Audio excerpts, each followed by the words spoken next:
बिहार की सियासत एक बार फिर गर्मा गई है। सम्राट चौधरी के हालिया दिल्ली दौरे और वहां नरेंद्र मोदी से हुई मुलाकात के बाद राजनीतिक हलकों में कई तरह के कयास लगाए जा रहे हैं। माना जा रहा है कि इस मुलाकात में बिहार के संभावित मंत्रिमंडल विस्तार को लेकर अहम चर्चा हुई है और कई मुद्दों पर सहमति बन चुकी है। दिल्ली से लौटते ही सम्राट चौधरी का सीधे नीतीश कुमार के आवास पहुंचना इन अटकलों को और भी हवा दे रहा है। सियासी जानकार इसे आने वाले दिनों में बड़े फैसलों का संकेत मान रहे हैं, जिससे बिहार की राजनीति में नई हलचल देखने को मिल सकती है। वैसे दिल्ली से लौटते ही सम्राट चौधरी अपने पार्टी ऑफिस या मुख्यमंत्री कार्यालय नहीं गए। उन्होंने जहां से सत्ता पर कुर्सी पर विराजमान होने का आशीर्वाद मिला था, वहीं हाजिरी लगाने जो है वो ज्यादा जरूरी समझे। सम्राट चौधरी सीधे पूर्व मुख्यमंत्री जो है नीतीश कुमार से मिलने पहुंचे। इस दौरान नीतीश कुमार मुख्यमंत्री सम्राट चौधरी से ऐसे गर्मजोशी से मिले जैसे लग रहा था कि बहुत दिन के बाद मिले हो। वैसे पहली तस्वीर में सम्राट चौधरी के दोनों कंधों पर नीतीश कुमार का हाथ दिखा।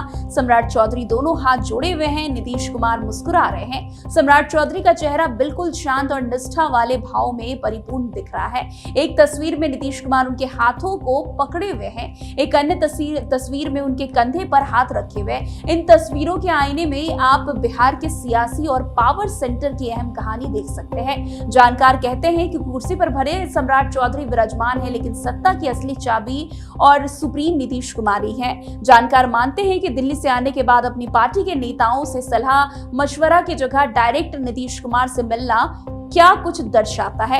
इस मुलाकात को बिहार मंत्रिमंडल विस्तार को लेकर फाइनल कॉल माना जा रहा है। इस मुलाकात को सियासी गलियारे में बेहद महत्वपूर्ण माना जा रहा है। हालांकि कुछ नेता कह रहे हैं कि ये शिष्टाचार मुलाकात है, लेकिन सूत्रों के मुताबिक चर्चा ये है कि सम्राट चौधरी नीतीश कुमार को इशारा कर चुके हैं कि जैसा वो चाहते हैं वैसा ही मंत्रिमंडल में चेहरे होंगे।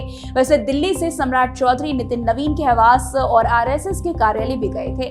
जेपी नड्डा से भी मुलाकात की थी। मंत्रिमंडल विस्तार में देरी को लेकर के भी चर्चा शुरू हो गई है।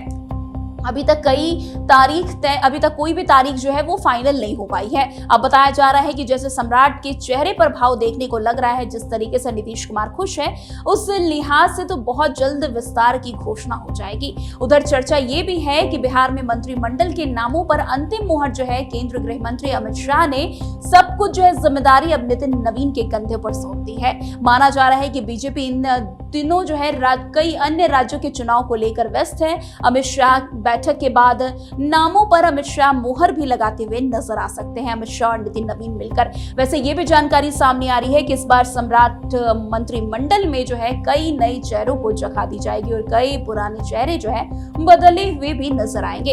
इसके अलावा सहयोगी जेडीयू के साथ विभागों के फेरबदल और बंटवारे को लेकर के भी पेच फंसा हुआ नजर आ रहा है। सरकार से जुड़े सूत्रों और जेडीयू बीजेपी नेताओं की चर्चा की माने तो 5 मई के बाद ही मंत्रिमंडल का विस्तार संभव है। वैसे अब जिस तरीके से सम्राट चौधरी का दिल्ली जाना और दिल्ली से फिर पटना लौटना कई मायनों में अब महत्वपूर्ण माना जा रहा है। अब सबकी निगाहें जो है सम्राट मंत्रिमंडल विस्तार पर जो है टिकी हुई। अब देखना दिलचस्प होगा कि क्या सचमुच जिस तरीके से सम्राट चौधरी दिल्ली से लौटते ही नीतीश कुमार के पास पहुंचे और उनको एक शांत भाव में बहुत कुछ बताते हुए नजर आए, कहीं वो सचमुच मंत्रिमंडल विस्तार और उनके नीतीश कुमार के कहे हुए नेताओं को जो है जगह देने को लेकर के तो नहीं था कुछ। अब देखना दिलचस्प होगा कि आने वाले समय में और क्या कुछ बदलाव और कब तक मंत्रिमंडल विस्तार संभव हो पाता है।